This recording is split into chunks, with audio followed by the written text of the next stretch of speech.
Hello दोस्तों, कैसे हैं आप सभी लोग। तो सीडीपी की क्लास को कंटिन्यू करते हुए और क्लासेस आपको कैसी लग रही हैं बेटा, कमेंट सेक्शन में ज़रूर बताएं। जिन बच्चों ने अभी भी थ्योरी क्लासेस नहीं देखी हैं जाकर देख लीजिए, तभी आपके क्वेश्चन लग पाएंगे। बाकी किसी भी क्वेरी के लिए नोट्स प्राप्त करने के लिए आप लोग व्हाट्सअप कर सकते हैं।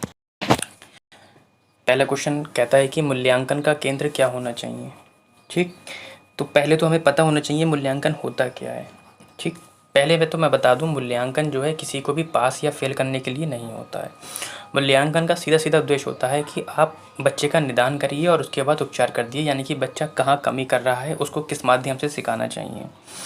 या हम ये कह सकते हैं कि मूल्यांकन एक वे प्रक्रिया है जिसके द्वारा अधिगम परिस्थितियों तथा सीखने के अनुभवों के लिए प्रयुक्त की जाने वाली समस्त विधियों तथा प्रविधियों की उपदेयता की जांच होती है।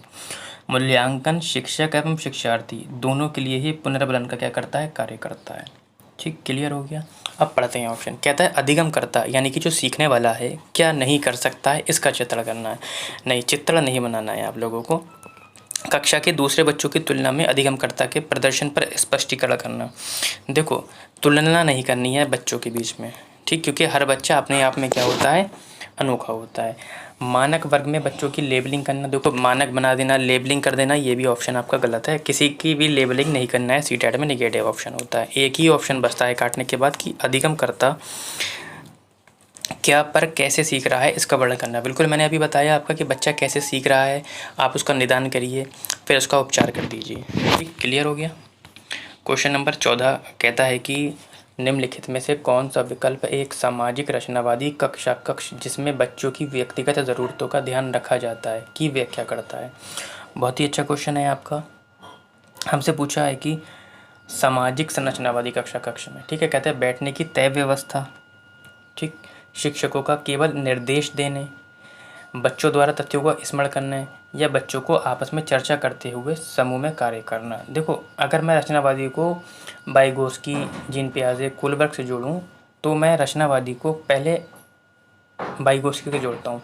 वाइगोस्की कहते हैं बच्चे खेल के माध्यम से सीखते हैं, या उन्होंने सामाजिक शब्द का इस्तेमाल किया है। उन्होंने कहा है कि बच्चे सामाजिक अंतःक्रिया करके सीखते हैं, समूह में सीखते हैं। ठीक, ये तो हुआ ना। तो बच्चों का आपस में चर्चा करते हुए ऑप्शन नंबर डी कार्य करना एक सामाजिक संरचनावादी कक्षा कक्ष जिसमें बच्चों की व्यक्तिगत ज़रूरतों का ध्यान रखा जाए, उन्हें स्वतंत्रता पूर्वक विचार व्यक्त करने, प्रश्न पूछने तथा प्रकरण संबंधी चर्चा करने आदि की क्या दी जानी चाहिए, स्वायत्ता दी जानी चाहिए। हमसे कह रहा है कि बैठने की तय व्यवस्था नहीं, शिक्षकों का केवल निर्देश देना। केवल शब्द आ गया, काट दीजिए आप लोग। मैंने बताया था आप लोगों को कहीं पर भी तथ्यों को स्मरण करना आ जाए, याद करना आ जाए, ऑप्शन गलत हो जाएगा। एक ऑप्शन बचता है आपका डी कि बच्चों को आपस में चर्चा करते हुए समूह में कार्य करते रहना। ठीक है, ऑप्शन नंबर डी हो जाएगा। क्वेश्चन नंबर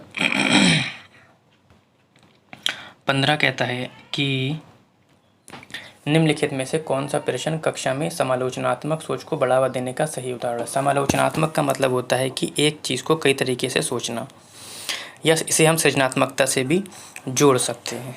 ठीक है, यानी कि खुला अंत वाला प्रश्न। ठीक है, और एक होता है बंद अंत वाला प्रश्न। बंद का मतलब होता है कि बंद वाले जो प्रश्न होते हैं वो फैक्ट पर आधारित होते हैं। जैसे किसी ने पूछा भारत की राजधानी क्या है, तो सीधा सीधा उसका एक ही उत्तर आएगा कि दिल्ली है, ये फैक्ट पर आधारित है, इसे हम बंद अंत वाला बोलते हैं।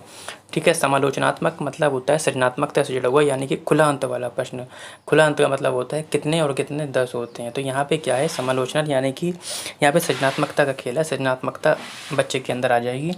बच्चा कहेगा कि सर 10 और 0 10 होते हैं, 10 9 और 1 10 होते हैं, 8 और 1 10 होते हैं, जिसमें कि एक से अधिक उत्तर निकल के आते हैं। ये होता है हमारा खुला अंत वाला प्रश्न। अब हमसे कहता है 325 और 426 को जमा करो, यानी कि प्लस कर दो, एक ही उत्तर निकल के आएगा। ये नहीं होगा, हमारा अभिसारी है, इसे हम अपसारी भी बोलते हैं। ठीक, अपसारी भी बोलते हैं। कहता है बाल विवाह प्रतिबंध अधिनियम किस वर्ष पारित किया गया था। देखो, इसका भी सीधा सीधा एक ही उत्तर होगा, शोषण को परिभाषित कीजिए। ठीक, इसकी परिभाषा सिम हुई।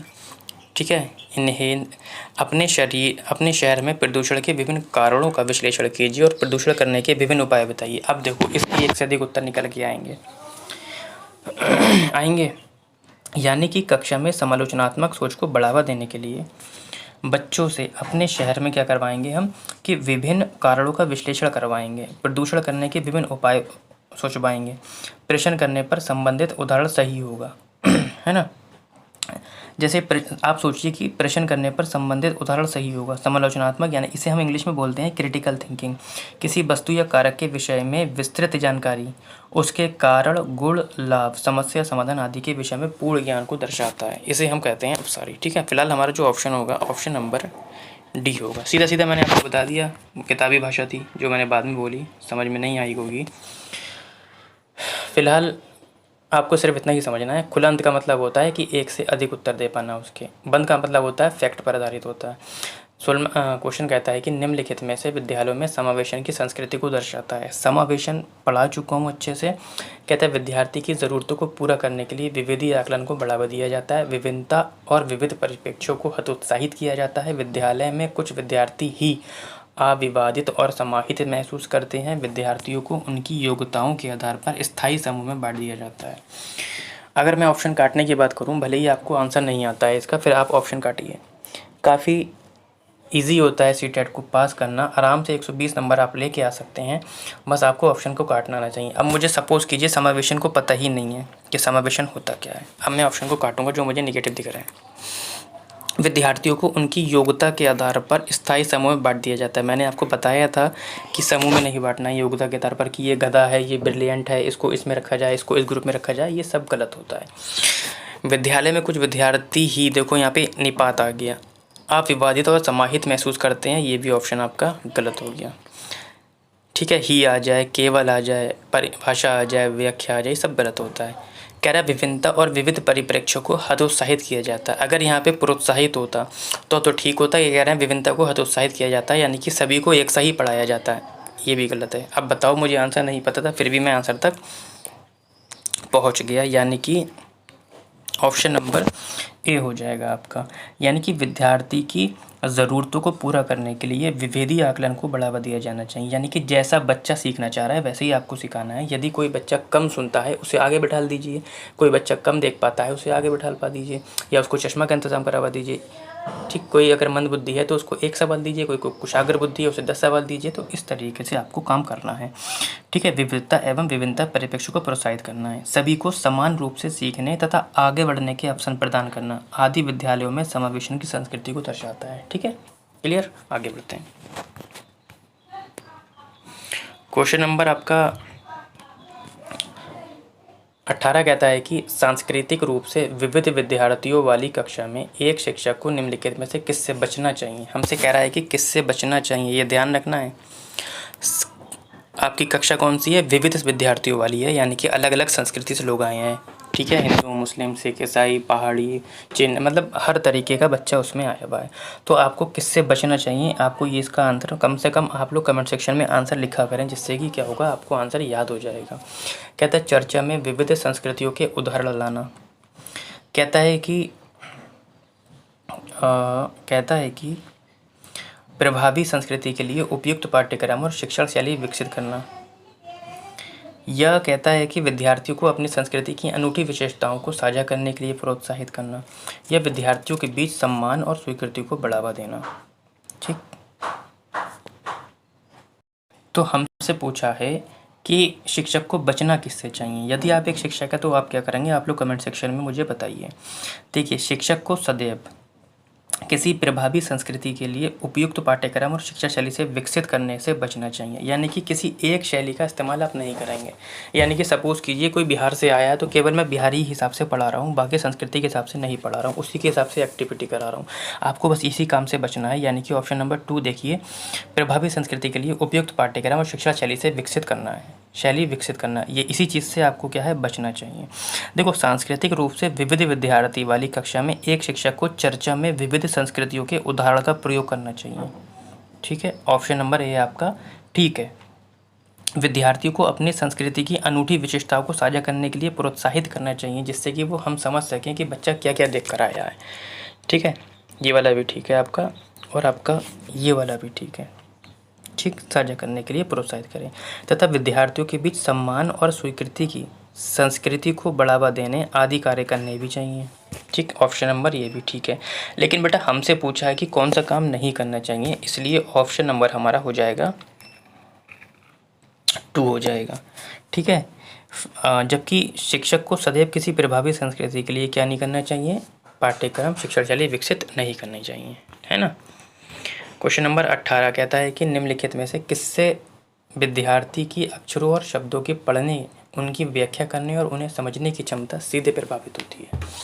ठीक, कहता है गुणज वैफल्य, लेखन वैफल्य, वाचन वैफल्य, गति समन्वय वैफल्य। अब इस क्वेश्चन को समझा कहाँ से जाए। यदि कुछ बच्चे इंटेलिजेंट होंगे, जिन्होंने पुरानी क्लासेस ली होंगी, थ्योरी क्लासेस ली होंगी, वो समझ गए होंगे। इस क्वेश्चन को हम पकड़ेंगे यहाँ से। यहाँ लिखा है पढ़ने, विद्यार्थी के अक्षरों और शब्दों को पढ़ने, और पढ़ने संबंधी मैंने आपको बताया था डिसलेक्सिया। डिसलेक्सिया यानी कि वाचन वैफल्य। क्या बताया? वाचन वैफल्य। ठीक, गुणज वैफल्य डिस्कैल्कुलिया, कैलकुलेशन यानी कि गणित से संबंधित विकार होता है। ठीक है, गणित से संबंधित। लेखन वैफल्य डिस्कैल्कुलिया, डिस्ग्राफिया, ये आपका होता है लिखने संबंधी विकार। ठीक है, क्वेश्चन नंबर 19 कहता है कि